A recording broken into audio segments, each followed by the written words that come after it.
This is the Milo Sweet Podcast, where you learn to be resourceful, find quick and clever ways to overcome life's challenges.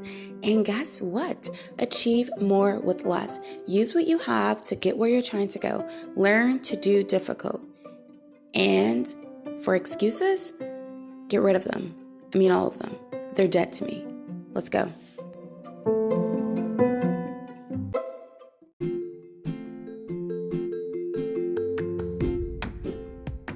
Did you know that you could impact my podcast by liking, subscribe, reviewing, and sharing? And also donating? You would totally make my day. Come on, make my dreams come true.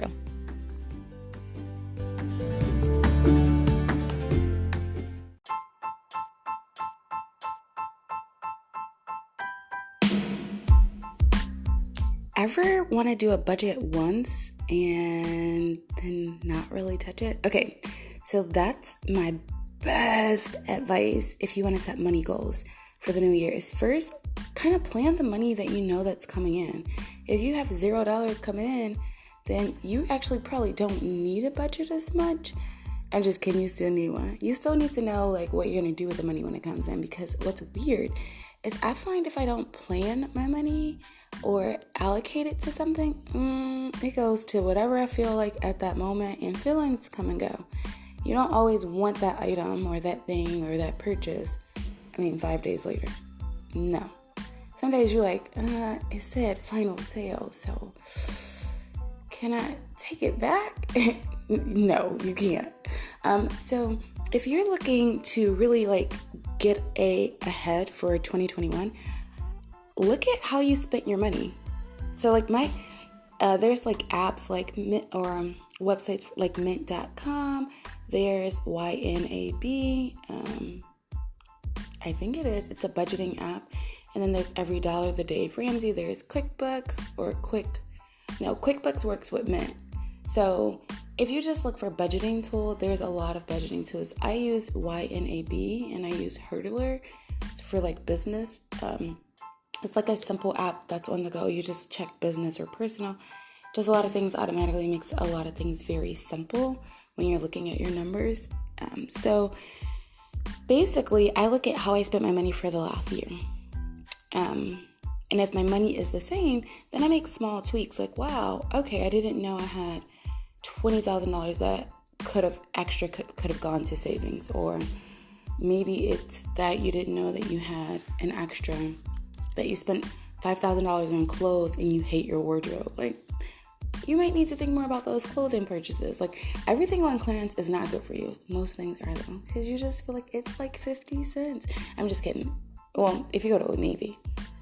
So if you are trying to kind of plan out your new year, the first thing is I put my money, you can connect your account, your bank account, and it'll sort it out for you, all your purchases, and it'll say oh, you spent, $30,000 on your mortgage, you spent this much on clothing or rent or whatever. And I start to get a glimpse of, maybe you spend $20,000 on food and it's just you, where do you eat at? So I start to get a glimpse of what I spent, and then I start to kind of think about those habits and say, okay, are my habits going to be that way this year? Could I tweak one of them? So maybe I realize I'm eating out 4 times a week. And it's negatively impacting my health because I'm not choosing healthy things. So then I might say, okay, if I just eat out twice a week, I'm going to be healthier naturally. I'm just going to automatically be healthier. I'm not going to do anything different. And I'm going to save half the money I spent on eating out. That just might be a simple fair trade. You're not going to make it, there's really nothing else to do. That would be a simple budgeting hack. And I kind of do that across all my categories. And so I just set simple goals, eat out twice a week, only got to coffee 4 times. Well, that's another one that I would say. Maybe up your saving goals, and I might set it to automatically as soon as money comes into my account, where it goes directly into my savings, which is at a separate bank, by the way. So I tend to think that you should have your savings at a totally different bank than your actual checking. I have a checking and a savings at my main bank, and then at my savings bank, I just have multiple different ways of savings and investing. I like to have them separate because if I started to see that number grow, I would diminish it with dumb stuff. Like, I think I should take a trip. I think, that new car I've been thinking about. I usually never think about new cars. My car is so old. We're not going to even go there. But I rarely think about that. It's nothing wrong if cars are your thing. But it's just, it works. It drives. I'm very content. So let's backtrack for a second. If you want to do a budget for 2021, I think the best way, for me, the simplest way, this is just like a no-fail way, get a budgeting app. There's free ones, by the way. I think Mint is free. It's a little bit of a hassle sometimes, but it's free. You will connect your accounts, and it's going to tell you how you've spent your money. Now, if you don't want to do that, most banks, online banking systems, have it where you could categorize things, and you can just look at your totals for the year. So it's super easy, and once you categorize something, it'll keep it that way. So if something was coffee, if something was groceries, it'll keep it that way. So once you do that, you look at kind of what you've been spending your money on, and then the habits that went with that. I tend to get a coffee every day. Do I want to make coffee, or I like buying my coffee? It's worth it. I would rather give up eating out. Like, start thinking about those things, because that's actually what's going to change your money habits. You can plan your money out for 2021 without adjusting your habits. And it might work out for you if you could autopilot or make a lot of things automatic. So you just don't touch them, and you might respond well. But most people are not like that. They have to have a habit associated with it. So I assess my habits, and then I just look for, I would say, 3 main habits to change. Mine is usually, there's a category that I want to spend something less in to save something more. And then the third one is to maybe add a different way to make money. So each year I try to figure out, how can I add a different branch of bringing in income? And it can be simple. Maybe you have a part-time job. Maybe you start blogging on the side. Maybe you decide to put up your YouTube channel. Maybe you start selling courses, like a Homeschool from the Heart course. You can go to howtohomeschoolfromtheheart.com, and you'll find a wonderful course there. That's easy. So if you are looking to diversify your income, I think that's always my 3. I'm looking for something to spend, a category to spend less in. I'm always doing that. So a habit to change, something to save more, and then an additional cash stream, or maybe increasing, one that I already have. But I like to try to bring in money different ways. That way, if you lose one of those streams, then you're okay, and it's not as challenging, or you at least have a skill that you can make full time. So then once you do that, then you can easily look at your budget for next year. What I mean by that is, if you say, okay, I'm going to spend, like, if you're going to stay in the same house, if you're going to kind of have the same amount of kids food-wise, then it's very little that's going to change. You might have a grocery bill that's $800 a month, and you want to knock off $100 a month. Okay, so now you're saving $1,200. Give that $1,200 a place to go. Maybe it's going to go to your savings. Maybe you're going to invest it. Maybe you're going to use it to start a business. And then you keep your grocery bill at $700 a month. And the thing about this budget is you actually know you can meet that. You're just spending $25 less a week. That's very realistic and practical. And sure, you can save more. You can probably dial it down to $500, make it super tight. But you also know that $700, since you've been doing $800, is very achievable. And you just made an extra $1,200 by just thinking about, like, what habit you can change. Maybe you realize you end up throwing away $100 worth of food a month anyway. So it's no point. So then if you're not going to move, and you're not going to buy or sell, or you're not going to change, get a new place to rent in a new apartment or condo, then your rent is going to stay the same unless it goes up a bit. So you might want to allocate money for that. And most of the consumer habits, like what you shop, buy, I would say plan for those. Like, if you notice you spent $2,000 on clothing, did that feel right? Do you love everything you bought? Or are you thinking, half my wardrobe I don't like? So then I would suggest you either work to spend $2,000 on things you love, like you think about it, because even just changing that habit, you're going to spend less money. And if you're not going to spend less money, your money is going to make you feel better. Like when you look at your clothes, how they fit, what they look like, you're going to enjoy that experience. I think that's important than to spend money and look at your closet and say, I don't have anything. So you're going to look at your old categories and see what they're like. So you, like I said, if you're like, well, I only like to have my wardrobe. For me, I'm pretty practical. I'll just say that I probably spend half on clothes because I can keep the same habit that I had.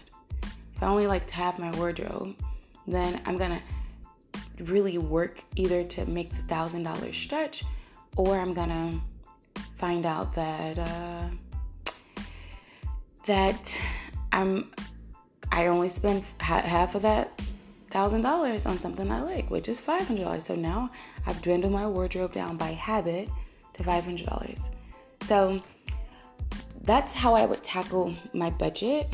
I would look at my previous categories if my money hasn't changed, and then go from that. Now, if your money hasn't changed, if your money has changed, I would budget a little bit different. I would look at how I spent, but then I would make a new budgeting list of prioritizing those categories in the top order. So I think food, shelter, utilities, probably at the top of the list, then car, anything consumer related that's a luxury, that probably would be 5th, 6th, 7th. So I would kind of write categories and how much I would allocate to each category. And then as money comes in, so like let's say you were going to spend $500 on food and you only made $300. Well, if food is my first category and I'm struggling to make money, I'm not worried about where I'm living. I'm going to work on trying to eat first. And then once that's done and I have a full belly, then I'm going to work on how to, I'm going to work on, what is it called? Oh, my rent or my mortgage. That's just the category. To me, I don't really want to work starving. That's just me personally. So I'm going to probably eat first, take care of that, and then I'm going to work on that. So I'm going to probably structure it. Now, we haven't got into debt. We haven't got into consumer debt, paying things off. This is more just a simple gauge at your habits and collect them. Now, this is a small blurb about debt. If I was going to tackle debt for 2021, I would look at my habits. I would do the same thing. And then I would look at all my debt after I kind of change my habits, and then look at how bad I actually want to pay stuff off. Dave Ramsey says to do smallest to largest. As far as your debt amounts, I think that's a great strategy. I also feel like if you really want to pay something off, it's going to get paid. That's how I felt. I didn't do smallest to largest. I just paid it off because I wanted it to get paid off. Now, ironically, sometimes you'll tackle a small bill in the middle of paying a bigger bill just because it mentally, sometimes it's easier to just know, instead of 8 bills, I have 6. But I didn't write that down and say, okay, I'm going to pay my $20 bill. Now I'm going to do my $400 bill. Now I'm going to do my $1,200. I just got rid of the debt. So I think his program has worked for so many, so it works. But I also feel like if you want to get rid of debt, you'll pay it off. Here's another thing. If you have $40,000 worth of debt and you increase your income by $40,000, it really doesn't matter what order you pay it in because you're going to pay it off in 1 year. It doesn't. If you increase it by $40,000 in 1 month, why does the order matter? Now, most people don't increase their income like that, but that's another thought to that too. It's just pay it off. So if writing it from smallest to largest is going to help you, cool. If it's not, then pay it off. Pay it off. And here's consumer debt, credit cards, things that they gnaw at you when you go to sleep. Hospital bills. With 2020, I kind of feel like there's some leniency with hospital bills, but I think definitely have a payment arrangement. Figure out how to pay it off. I mean, I've made the mistake of saying like, it's a hospital, I'll get to it. And it's just, it doesn't work out well. I think it's better to call if you can't pay it right up and figure out a payment arrangement, a payment plan, or to see if there's some kind of financial assistance to help you out. Or if your insurance appealed it, to see if they'll, pay for it. So if we're going to recap, it's reflect on how you spent your money for 2020 with an app, something that's super easy to categorize it. Then if once you do that, you evaluate your habits. After that, you kind of look at what habits you want to change for 2021. And that it's like a simple way to like manage your money. When you attach habits, it's so easy. Because just changing from eating out 4 times a week to 3 times, now you've created 52 ways to save, because that's once a week. And depending on how much you spent eating out, if you spend like $50 each time, depending on how big your family is, that adds up really fast. Like really fast. So that's where the benefit comes in. Now, if you're going to tackle debt, I am kind of all or nothing when it came to debt. So just all my money went to debt. Anything I could squeeze, pennies, anything. So it didn't matter. So I would say the Milo way, if I could call it that, was just to say, okay, if it looks like I can pay $20,000 of debt off this year on paper, I'm going to see if I can pay $30,000. So I was always, each month, I had my budget for the year, but each month I'm still searching for a way. Like, I got an extra $50. I did this. I brought this income in, and trying to find ways to pay it off. So this episode is not about that. It's just to let you know that you still kind of, can use it and figure it out. And this is something else Dave Ramsey suggests, is to save $1,000 before you start paying off your debt. So if you were looking at your budget, try to find $1,000 first and then start paying off your debt snowball. I actually didn't do that. I don't know. It's been a while, so I don't know if I felt that or not. Sometimes in the moment you're like, dang, I wish I had extra money. But I don't remember if I did or didn't. Because I think what I started doing was like increasing my cash flow, meaning more cash started to come in. So if I didn't have something saved and something came up, I was able to pay for it. So I think that's how I tackled it.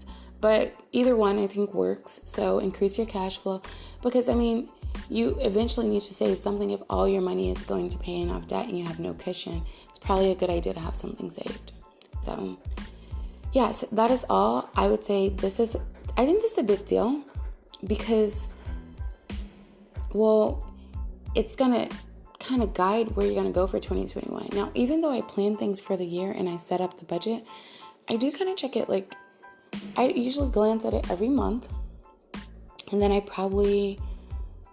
don't know. So like, after the month passed, I kind of reflect on how that month felt.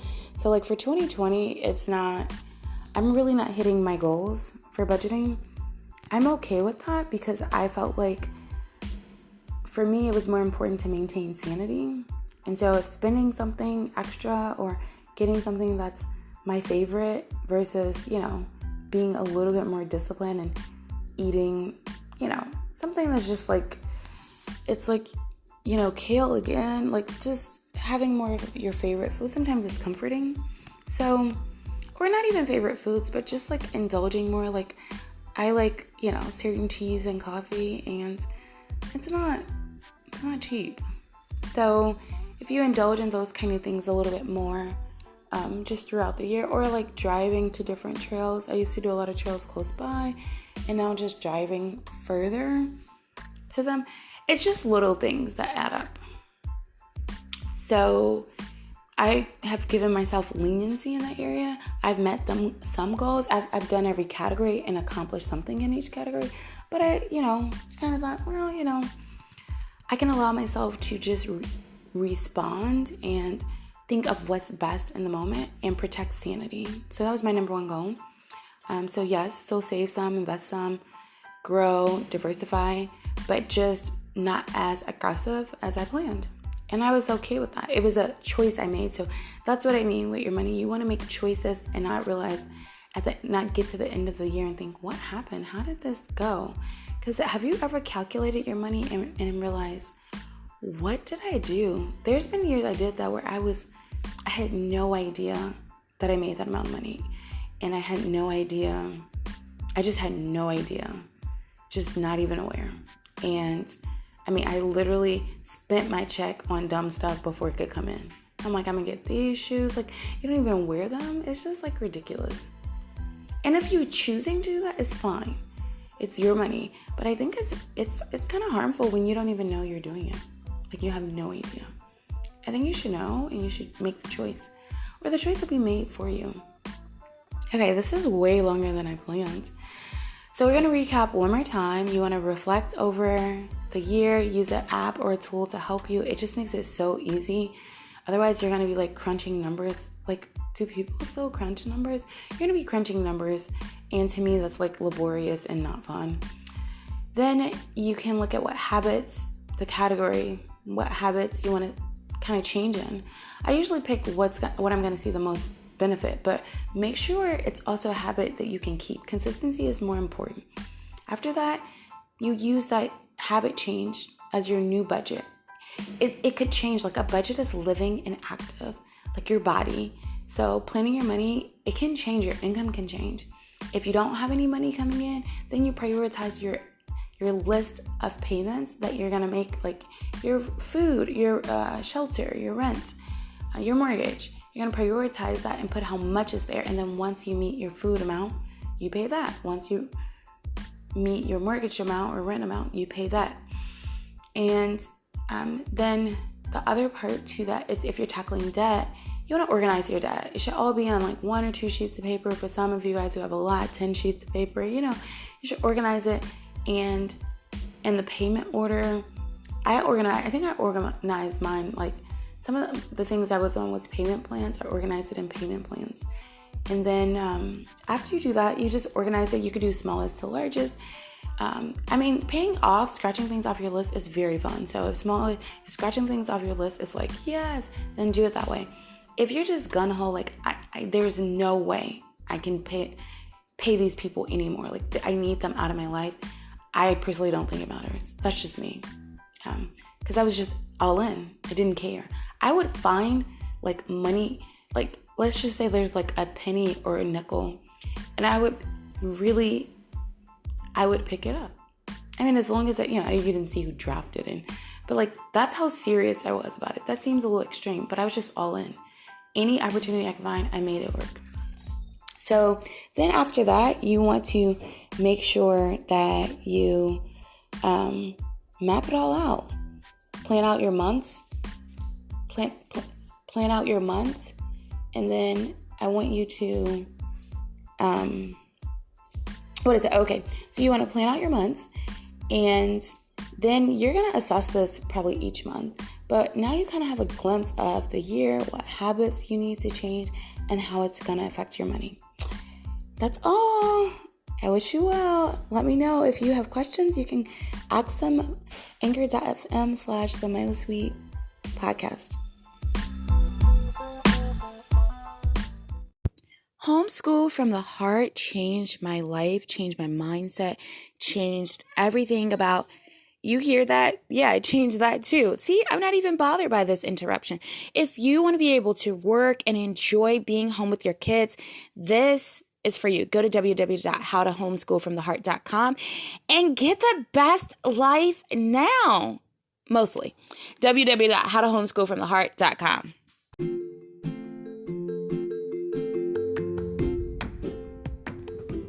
All right, that's another episode in the books. Hello? I said it's over. Why are you still listening? Like, seriously, the episode is over. If you're still listening right now, you know what? You're probably a chronic procrastinator. Guess what? I'm still listening too. Come on, for real, seriously. We gotta go do something productive. No, like, for real. No, for real. Okay, you can keep listening.